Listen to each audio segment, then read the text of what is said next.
5/05/04. You see that? Yes, I see.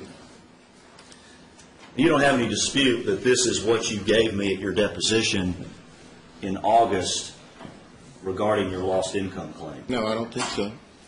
You don't think it is? No, I agree with you. Okay. And what you did here, let's see if I can focus in on this, is you attempted to estimate your lost income through March the 1st of 2003. I'm sorry, somebody was coughing. I couldn't hear you. This document, Exhibit 3 to your deposition, Yeah. was your estimate back in August of 2004 of your lost income from the date of the accident through March 1st, 2003. That was my estimate.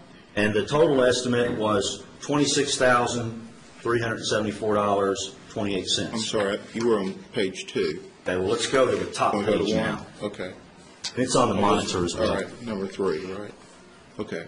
Total estimate, $26,374.28, correct? That was for 19 weeks. That's correct. That was from the date of the accident through March the 1st of 03. At that time, that was my estimate. And the way that you arrived at that is calculated in some of these other pages, isn't it? Yes. What you did is you went back, let's look at page 1, with the one with the exhibit sticker on it. You went back and you tallied up all the money that you had received, all the deposits that you'd received in your business for prior years. Is that correct? That's correct, but we did find some errors later after I had submitted this, but go ahead.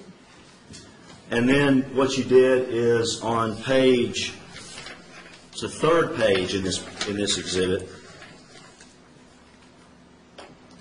This is your actual income, the receipts that you had calculated that you had received after the accident, but before March the 1st, correct?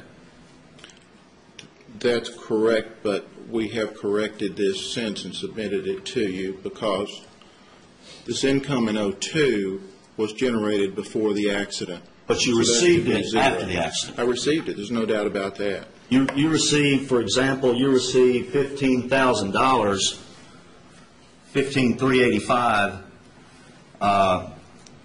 52 on December 11th of 02. That's correct. That was for the MAX contract that I'd done all the work for before the accident.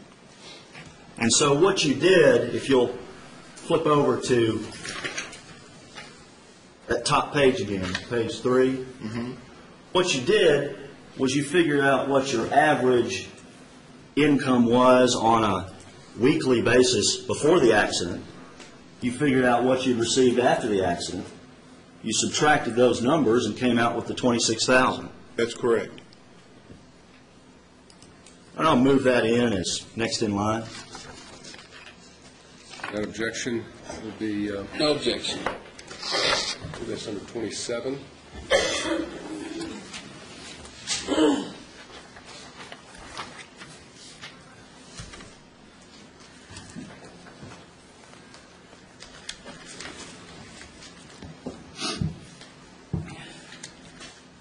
And I want to look at page 113 of your deposition, sir. You let me know when you're there. Yes, I'm here. And look at line 16. My question to you was, and by Christmas time, 2 months after the accident, would you say that you were, or what would you say? How would you describe the level that you had gotten back to? And you said just the very same that I had just said, you know. And I said sporadic. You said very sporadic. And then I asked you, when did it get to a point? Your Honor, I realize he's using the deposition to cross-examine him, but I'm not sure why he's reading that particular section. He hasn't established that there's an inconsistency or contradiction in a statement that he made some other time. So he's just Rule of reading. objection, party depositions can be used for any purpose. Let's put this up here so the jury can see it and follow along with it, perhaps. Before Mr. Freeman's objection, I had gotten down to line 24. It says, when did it get to a point where you felt like you were back on a steady, more or less full-time basis? And then you said, well, that's where the cutoff is on March the 1st of 03, I guess it is. You see that? Mm-hmm. So the March 1st date, where you cut off your lost income back in August of 04, wasn't just some date that you pulled out of a hat. That was actually the date when you more or less got back on your feet. Correct? That's when I started working as much as I possibly could. That's right.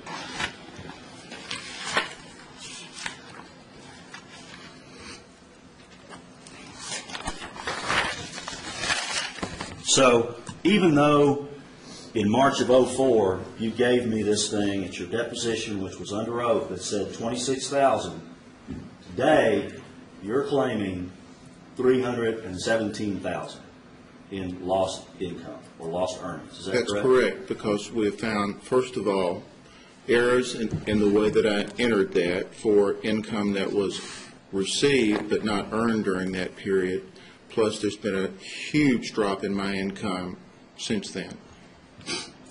By the way, you don't dispute that the 2003 tax return that was entered yesterday that showed the loan of $268,000 to you, you don't dispute that that's your signature on there, do you? No, I do not. And you've sued the Mitchells for $500,000 in this case, haven't you? That's correct. You've been to all the medical depositions in the case, correct? That's correct. You've heard the doctors say that basically there's nothing objective that they can find wrong. Is that your understanding? I don't have any broken bones or spines in injury from this accident, no. You've heard them say that the only thing that they can find are things that would have been there before the accident when they take MRI scans and other studies. That's correct. And so you're asking the jury to award you $500,000 with, when you get rear-ended and your car looks like that, and there's nothing objectively wrong that the doctors can find. Is that correct, sir? Well, first of all, when you pull out that picture was taken at Price's Collision Center several days after the accident. And that was after the front bumper and the back bumper had been pried up, so it was drivable, so I could get it to Price's Collision Center.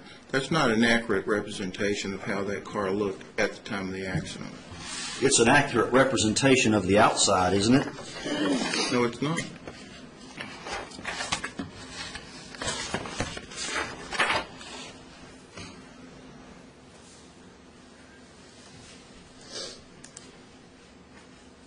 Well, let's look at that point.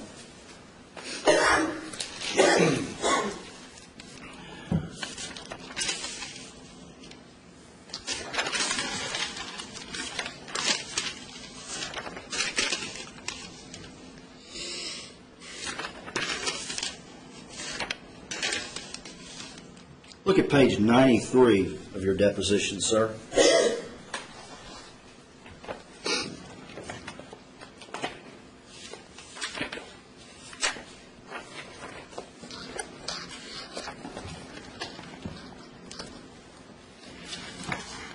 And I'm going to try to put this up here too so the jury can kind of see what we're talking about.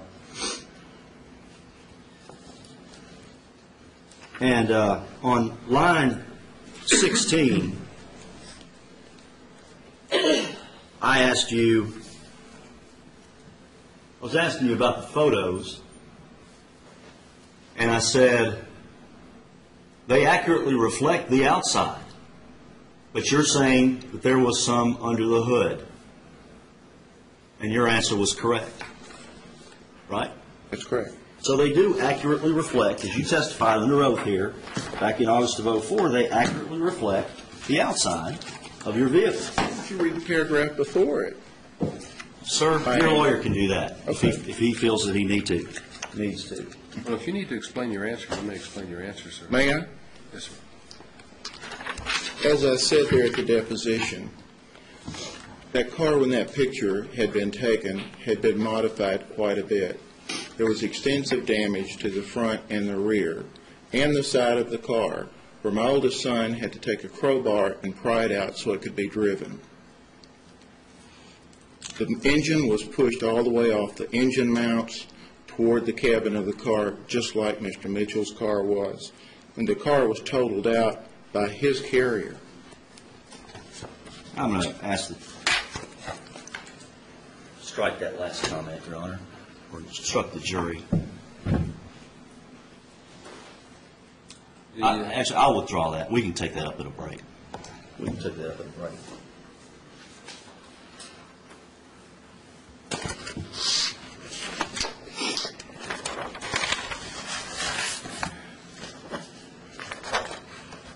Now, I want to ask you a little bit about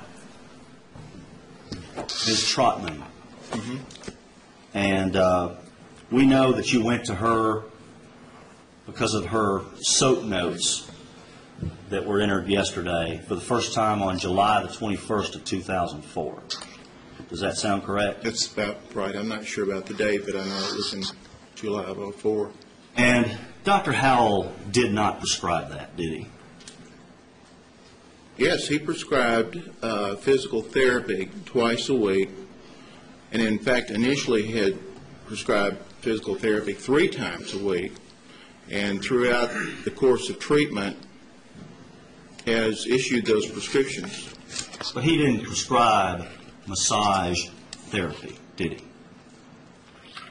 He prescribed before Ms. Troutman that I specifically go to Tracy Calkins Rehab Center because that is the treatment regimen that they offer. We have all of those notes, and he reviewed all of those. That is exactly what he wanted me to do, was that type of massage therapy. Well, I'm going to just, this is going to be played for the jury, but you were there when Dr. Howell testified a second time in this case. Yes. Correct? And I'll represent to you that I'm reading from the transcript at page 17, and at line 22, I asked him, Dr. Howell, massage therapy is not something you prescribed, is it? And his answer was, that's correct. And if that's what is played on the tape later, then Dr. Howell is saying he didn't prescribe the massage therapy. Now, do you agree with that or disagree with Dr. Howell? I'm not going to disagree with anything that Dr. Howell says, of course. Physical therapy, as I understand, encompasses massage therapy, or vice versa. Well, you had a car accident on June 15th of 2004, didn't you? That's correct. Less than a year ago. That's correct. And that's different than the accident that we're here about today. That is correct. And in that car accident, a lady pulled out in front of you and you hit her in the rear end. I hit her in the side because she was in my lane of traffic, but I don't believe it was in the rear end now. Okay. Well, regardless, both cars were totaled. That's right. Your airbag deployed. Yes, it did. Your airbag did not deploy in this accident we're here about, did it? Didn't have an airbag in that car.